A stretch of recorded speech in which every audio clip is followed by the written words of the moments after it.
Welcome to the very first episode of Spotcast, Smart Property Opportunity Talk. I'm David. And I'm Audrey. And together, we are the real estate couple for couples. If you're looking to grow your wealth, retire early, or upgrade your lifestyle without breaking your bank, this is the right place to be. Each week, we'll be giving you 25 minutes of no fluff, data-backed analysis, real strategies, and true client case studies. And it all starts with our signature method. The W.A.T.E.R concept. Yes, of course, a lot of people will be asking, hey, what is the W.A.T.E.R concept actually? It's wealth accumulation towards early retirement. Yes, this is a concept that we adhere to help build our clients' wealth for early retirement. But of course, you must understand that this is really a concept. It only depicts the why you should do it. And the what, when, how to buy, and when to buy is all done upon a one-to-one consultation. I have to say this is a tailored-based property roadmap. In today's episode, we're diving deep into a question that we get all the time. Why should you upgrade your property if you can? Yes, most Singaporeans sit on massive equity and don't even realize it. We're here to help you unlock that potential step by step. So get ready to rethink your financial status or financial future and spot the smarter way forward. Let's jump right in. Yes. Okay, so the next thing, let's go into the fact of what is really the W.A.T.E.R concept about. Wealth accumulation towards early retirement. The first step is definitely wealth accumulation. Yes. Okay, why wealth accumulation? Because it's really the time that you build your wealth through all your financial engines. Okay, but then we truly believe in using property as the main source, because if you do a study, 75% of wealth allocation is actually into properties. And how this, how you can make use of properties to actually how you can make use of properties to actually help you in your retirement process. Okay, towards early retirement, the early retirement comes about when you are about 65 to 85. Between that depends on when you want to retire, but it ensures that you have enough so that you do not have to worry and you can do whatever you want. Yes. So, but then just now what I say, all right, the W.A.T.E.R concept is really the why you have to do it. Okay, the next few episodes where I dive into how to do it, what to buy, when to buy, and how to spot good properties with good opportunities, because that's really important. Because you know, if you are about 35 years old and you're planning your retirement, probably you have only about three cycles max before you max out. Of course, if you can start younger, that's better. But in the context of most Singaporean right now, I think it's not easy. Yeah, so you must really spot the correct property to make full use of this probably 3 cycles that you have. Yeah, I think maximum 3 or 4 cycles lah. Yes. All right. So, but okay, disclaimer. A lot of people know our W.A.T.E.R concept. Okay, but then without having a personal consultation with us, okay, they dive in and start to do, they start to buy and start to make a wealth. purchase and thinking that they are using the W.A.T.E.R concept to build their wealth. Okay, so just take note again, W.A.T.E.R concept is a why. Right, the how, when, what has to come from a property roadmap. Correct. Yes. Which is a tailor-made one for you. Exactly. Okay, so just one good example. One of our clients actually spoke to us he said he want to understand what is the W.A.T.E.R concept. Correct. So we actually sat down with him, explained to him the W.A.T.E.R concept. But because he is not ready, so we not give him a one-to-one tailored consultation. So it's just briefly telling him what is the W.A.T.E.R concept. And what happened is 1 year later, he started to think that he can buy a property. Yes, he went on to make a purchase in a new development. Yes. Yes. It was overpriced. Number one, this is something that we will never encourage people to buy overpriced. Okay, when you're buying a property, you must know when to walk away. Because we always emphasize on the entry price. Safe entry. Yes. All right. Then secondly is the location. All right. When he bought the one bedder, because that's what he could afford only. Okay, he bought a one bedder, and his unique selling point that was being told to him was good schools around. Yeah, good schools. Right. So my question is, if you are a parent, you are planning to send your kids to the good school that is nearby, will you be buying a one bedder for own stay? Which I don't think there will be enough space. Yeah, probably that's not the best ideal case. Correct. All right. So then the next one is looking at he failed to look at the exit strategy as well. Okay, why exit strategy? Because today you buy at a very high price, 2009 PSF for RCR for a one bedder. Rest of Central Region. Project. And yes. the CCR prices, Core Central Region now starts at about 3,000, or even cheaper. The River Green was supposed to be launching at about 2007, 2008. All right. Correct. So how are you going to sell next time? Who will you be selling to? Okay, so this again diminish the hope of exiting easily. So don't just jump into a property with just listening to our water concept on the why. Yes. Yes. Okay, it's never the why, because why is only telling you the reason to do it. Right? So like I said, I always said tell Audrey, 希望我们的顾客不要半路出家。 Yes. Okay, 半路出家 I say you know the concept and you say okay, I'm ready. Okay, it's not like that lah. Okay, then just like we telling the children okay, a water concept, if you know the water concept, it's just like telling your children, hey, you must study hard, you know, so the next time you can earn money. But a child don't know why they need to study hard. They didn't know why they need to earn, what to study to make the extra funds and so on and so forth. Okay, so this is the concept. Just take note lah, huh? Alright. So let's dive into the next thing, which is the water concept again. Okay, so we always say, you know, water concept is really not about flipping a property. It's not about speculation also. Yes. It's a step-by-step leverage method on properties to build your capital and passive income. So importantly, it is tailored. It's a not one plan fits all. Alright, this one just take note. And we work it alongside with your CPF, your other investments. Yes. And we always emphasize on being prudent. Yes. Okay, prudent, I have to say, do not risk and throw all in. You know, go all in and show hand. Yes. A lot of people like to show hand. Okay. Don't show hand. Yeah, There's some rainy day funds. Yeah, exactly. We always believe in rainy day funds. Okay, so how do we start with the water concept? It's always the first question. How much do you think you need per month for retirement, and at what age do you want to retire? Yes, and from that target, we will work towards it. Yes. So for example, a lot of Singaporeans now aim towards retirement at 65 years old. A good enough age, I feel, because you know, if I got to work beyond 65, not saying work beyond 65, I got to more relaxing. if I cannot find a relaxing job by the age of 65, I'll be quite sad lah. Okay, so if I retire at the age of 65, but Singapore expectancy, the life expectancy is about 85. So you got about 20 years, right? So how much do you need per month? Yeah. So Audrey, how much do you think we need per month for this? I would say as a couple, and you know, when you retire, you have you will change your commitments and things like that. Probably 5,000 a month. 5,000 a month. Okay, you are aiming quite low. I was With thinking the of rising 8,000 a cost month. of you know, everything. Okay, Yes. there's a reason for why it's a 5,000. Okay, probably you can survive now with 3 or 4,000, but then seriously in 25 years down the road, right? With inflation, with things and cost of living all going up, I think 5,000 could be a good gauge. All right, but then to get a 5,000 a month for 20 years, you know how much it comes up to? It's about 1.2 million. Yeah, 1.2 million. So let me ask you all guys a question. Do you have 1.2 million ready for retirement? I would say a large percentage of us wouldn't have that 1.2 million cash ready for retirement. I don't know the rest, but I myself don't have. I'm building That's why towards I say it. large majority, yes. Yeah. Okay. So how do we build it? Okay, we have to really start early through property and financial investment. Yes. Okay. So there's actually 6 pillars of passive income and net income based on this table that you all will see behind. All right. Property and capital gain and rental income, right, plays the main bulk of it, because according to statistics, it's about. It's about 75%. A property is like our biggest purchase in our life. Yeah, it is. Yes. A lot of people, when you ask them to sign on the paper, they say, wow, confirm, I am panicking and things like. Okay, but then just take note, if your planning is done properly, okay, you should not have the kind of fear. In fact, it should be excitement. Yes. All right? And you know, the excitement and looking forward to Retirement. Okay, looking forward to profit, I should say. Okay, so, you know, next we'll dive into where you get your income from. So again, based on this, what that you have seen, we actually have 3 sources of income. One is the active income, assets income, and eventually the passive income. So all these will build towards your retirement when you are between 25 to 55 years old. Okay. So Audrey, active income, asset income, passive income, which one do you think is the most risky?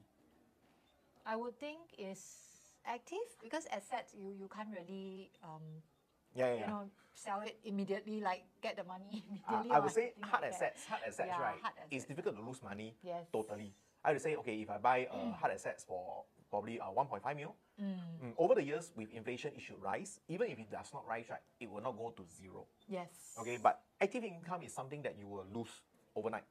Correct, especially if you're under employment. Yeah, and then Retrenchment. Retrenchment Yes. comes. All right, so Correct. yeah, that's very risky. But then the real fact is, active income is always the most. Income is really the most stable for a start. Yeah, most stable for a start, because when you're 25 to about 45 years old, that's where you're striving to make the active income works for you, so they can go into assets. But with the active income, I think you have to plan for it also. Yeah, got to plan. That's where the assets will come in. Yes. Okay. So that's the important thing, so that's what we are trying to drive into. And just to take note, today, if you do not build assets that is big enough, okay, probably I will say, okay, some of our clients when we met, right, they are staying in 3-room flat. Okay, despite being able to upgrade further, they don't want to stress so young. They say, oh, enough. We also have clients who already are staying in a 4-room flat or something. They say, okay, this space is fine for me, and I like this area, and then I want to just live here until retirement age. Yes. So the question is always this, okay, if you think that you have this assets group, okay, which is probably a 700,000 HDB at this point of time, 4-room flat, okay, 20 years down the road, probably you can sell it off at about 900K. Probably, yes. We haven't calculated in the lease decay and things like that. But according to inflation, it should actually go up to about 900,000. Okay, but if you do not have a strong passive income for retirement, you will definitely have to do something called a downsize. Yes, I think when you don't have active income already, and then you are only relying on your assets income. Yeah, assets income. So probably you have to downsize. So we put it this way, a 4-room flat downsize, which probably 900,000 fully paid for. You downsize, you're going to buy a 3-room flat, probably that will cost you about 600,000, 700,000. Yes. So your passive group income now only have 300K to survive. Correct. So it's barely enough. Yes, I think in Singapore, 300,000 cash it's barely enough. 300,000 cash. Let me do a calculation. Sorry, my math not very good, so I got to use calculators. Okay, 300,000, if I divide by 12, divide by 20, oh, you only have $1,250 to spend a month. I wouldn't say it's not enough. You got to really live very prudently. Frugally. Yeah. All right. So, so what should you actually do? Upgrade. Okay, but then does it work for everybody? Everybody must upgrade to condo, man. Yeah, a lot of people will say, upgrade means upgrade to condo, I don't have that kind of money now. Yeah, exactly. Yes. So W.A.T.E.R Concept is wealth accumulation towards early retirement. It does not say that it's really only for condos. Okay. It's not only for the rich, I would say. Yeah, it works on all assets class, all income group. Yes. Okay, I have to say today, if you're living in a 3-room flat and then we calculate your funds for you and think that you can actually upgrade to a 4 or 5-room flat without the additional strain, too much strain, I would say. Yeah. Okay, then I think it's good to move up. Likewise, if you're staying in a condo now or HDB now and then you have enough to actually move up to a condo, we'll say, hey, move. All right, and so on and so forth. So even if you are landed, okay, you think that, oh, my income is but because you're staying in landed, probably your expenses are higher. Yes. So probably you need more funds for retirement. Correct. So then it's always good to build up your capital, grow your net worth, so that you can actually decapitalize eventually when you want to retire. So in Singapore itself, so a lot of people will say, hey, David&Audrie, every time you ask me to buy property, Singapore market so good, man. Singapore is so small. Yeah, what if I buy and then, Totiong means the economy drop and fail. Okay, so it's not like that because we always feel one thing. So okay. you properties are actually equal to hard assets, not just a price tag. Yeah, so we have questions like, oh, what if the market drops? Then will my property value drop too? Then how? Yeah. Initially, last time, that's also my worry. Because I feel that I already pay so much for it, if it drops, okay, but then you see properties prices, right, over the past 2 decades, I would say, okay, it has always been on the rise averagely. Okay, there's no one time that it plunge and never come back. In fact, it always come back stronger. So temporary price drop, right, is not equal to permanent loss. Yeah, and then the other one is fully paid up property, right, is equivalent to retirement security. Yes, today you could have buy a property for 2 mil, you finish paying already. Even if it dropped to 1.5 mil. If you sell that property, you still have that 1.5 mil. Yeah, you still have the 1.5 mil. So it's not all loss, you see. Yes. All right, so of course the next question will come that, hey, how certain are you sure that the market will always be increasing? How often, we always get this question also. Are you sure the economy is good enough? Singapore is already so small. Okay, how can the price be going up forever? Yes, correct. So a few things to take note is probably number one is really the population growth. Okay, we're really looking at population growth to sustain the economy. So the government is doing a lot of things to attract foreigners in. Yes. Look at how our infrastructures are being built. Yeah, that's to support the future population that's coming in. Yes, and of course, ongoing transformation. Okay, transformation is ever ongoing. Have you come to one place in Singapore that there's no constructions or no plans for rejuvenation? I think don't have. Probably once in a while you still find a little bit here and there, but then developments will come. Yeah. Yeah. So it's always growing. I should say it's always growing. And of course, the next thing is land supply in Singapore is actually limited. Yes. Yeah. With limited land supply, price will definitely go up if demand is high. Yes. Yeah. So in and a way, what brings in that demand? The population. Yeah, the population again. And okay, Singapore is in a very strategic location. Of course, that's how the government has been growing our economy and so on and so forth. All right, so over the years, we have shared something over here. All right, for the past 20 years, right, if you look at private properties, the growth is actually 229.3%. For the past 25 years, in fact. I would say there's bound to be phases where the prices actually come Dip a down bit, a little bit. Yes, then it dip went a up little again. bit. So- but the next time it goes up, it actually goes up higher. Yes. Much higher than the last dip. Yeah. So just to Yes. show you, when you hold a property for 25 years, right, it actually grow 229 times. I would say you buy one property, right, you sell it off, you can get 2 more property back. Yes. Yeah, and the next one is, of course, if you look at a shorter range, right, you say, hey, don't look so long, so long is very troublesome. So if we look at 10 years growth, from the last 10 years, right, the growth is about 104%. Okay, so what about landed? Oh, sorry, that one is, yeah. Okay, how about landed? Landed growth for the past 25 years, right? Wow, ridiculous, 335%. So if you are a landed property owner, congratulations. Yes, but for the past 10 years, okay, growth is also good. It's about 63.54%. All right, so you see, we have never seen properties price dropping or making a loss. But of course, it is not the case for all properties. Yeah. Okay, then the next thing is really on the HDB growth. So today, if you are sitting on HDB, right, you hold it for 25 years, right, it's growing 180%. Okay. Okay, for the past 10 years, it has actually grown about 52%. I used to say you buy one property, right, now your property is worth 1.5 times. Yeah, I think high. that's quite good for government housing. Yeah, exactly. I would say. So you see, but if you see the data which I've shown you is so positive, right, does it mean you can just jump in and buy any property that's on sale? Can suka like go to pasar and Yeah. buy vegetables like that. Just buy any kind of vegetables. Yeah. Okay, let me just show you some examples. These are some of properties that actually make losses. Okay, holding period 2 years, 11 months, they lost about 175,000 as of now. Hold 3 years, 1 month, lost about 93,000. And I show you one that is even worse. They have been holding for 9 years, a good loss of 787,000. Oh, that's a lot of money to lose. Correct. So what constitute to this loss? Okay, why would they lose this kind of money if Singapore properties price are always so high, are always growing?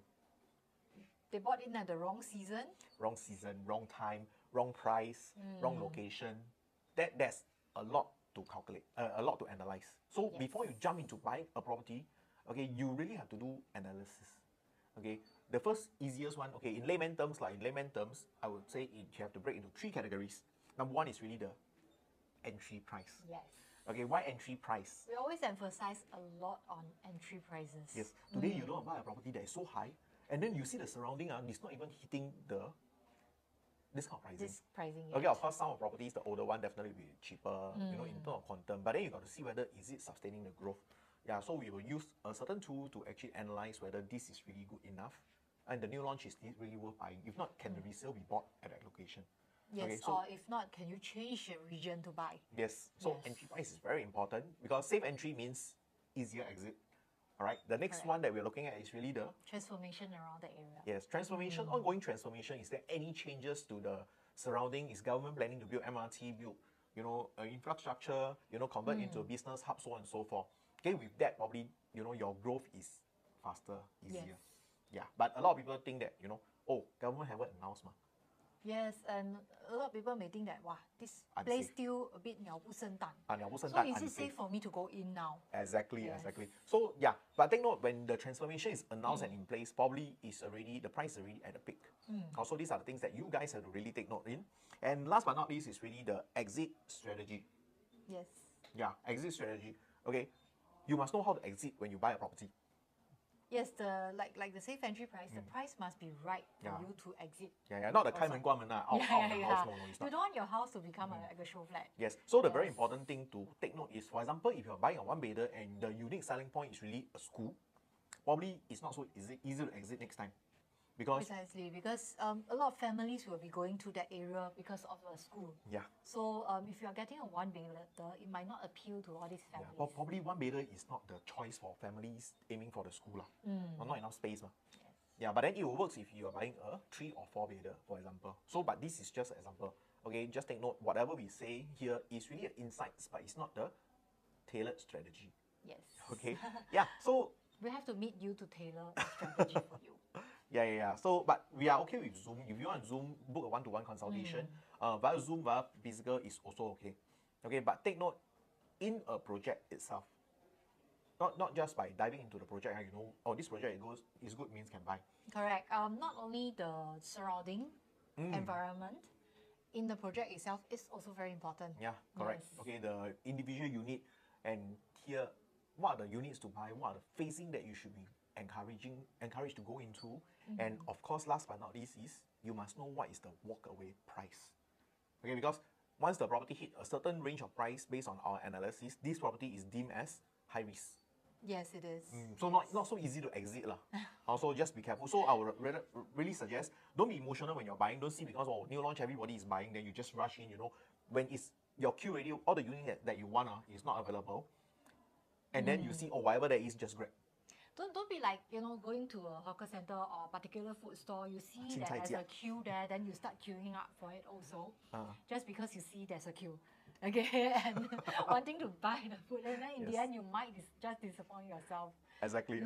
Okay, so in a nutshell, right, in a simple terms, okay, there are actually 4 properties.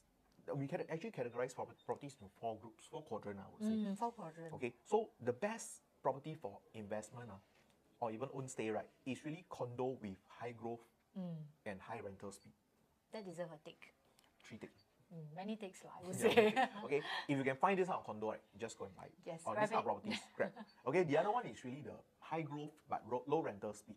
I need to say it's not so easy to rent, okay, but it appeals to future buyers. Yes, and ultimately when you do a proper calculation and all, this growth will actually give you a very good return on investment. Yeah, so that is the second type of property that we suggest you should buy. Okay, the third one, not so good, but if you are really good, if you are interested to buy for passive income and don't mind the no growth, and this is probably the type of condo, low growth with high rental speed. I have to say, wow, today the more I take keys, right, I rent out very fast. Okay, but then over 10 years, the growth is probably like a little. Yeah. But you are also collecting rental along the way. Yes. So I think this one, I would not really suggest to people who are doing the W.A.T.E.R concept. But it appeals more to people like, okay, I have the wealth, I don't mind having something so that I can take my money out slowly. Right. Then I think it's fine. Right. So then the last one, which we don't suggest, is really the low growth and low rental speed. Okay, I have to say you buy condo in wrong season, you know, it's at the highest price now, and then you're buying in a location when, you know, rental is super difficult. Yes. So you enter high, you want to sell, you cannot sell. Then you want to rent also not easy to rent. Not easy. Okay, so these are the things that is like that. Okay, and of course, before we end this off, right, we want to say this. All right, property purchase is not by emotion. It's really a logical process. And as of now, what we are seeing is emotionally you're telling yourself, don't buy. But logically, you should be buying. Yes. Okay, last time used to be emotional buying. Okay, logical sense tell you cannot buy. Okay, but now it changes because you know why property price are at all-time high. Yes, a lot of people will say, oh, now the PSF for new launches are so high. Why should I be buying? Yes. Okay, so you must start to do this. Prepare and start building a portfolio, a step-by-step towards your end goal. All right? And of course, do take note, no portfolio is the same. Even if you do not do a one-to-one consult with us, right, do not blindly copy your friend's portfolio. Even if you have a twin, you may not be going through the same portfolio. Yeah. So just remember, upgrade can be from HDB to HDB, HDB to condo, condo to condo, condo to landed, condo to multiple properties. And even if you think that, okay, you have exhausted all your means, it's okay to go into industrial and commercial properties. Yes. All right. So, there again, we'll see you in our next episode. Thanks for tuning in to Spotcast. Smart Property. Opportunity Talk. Yes.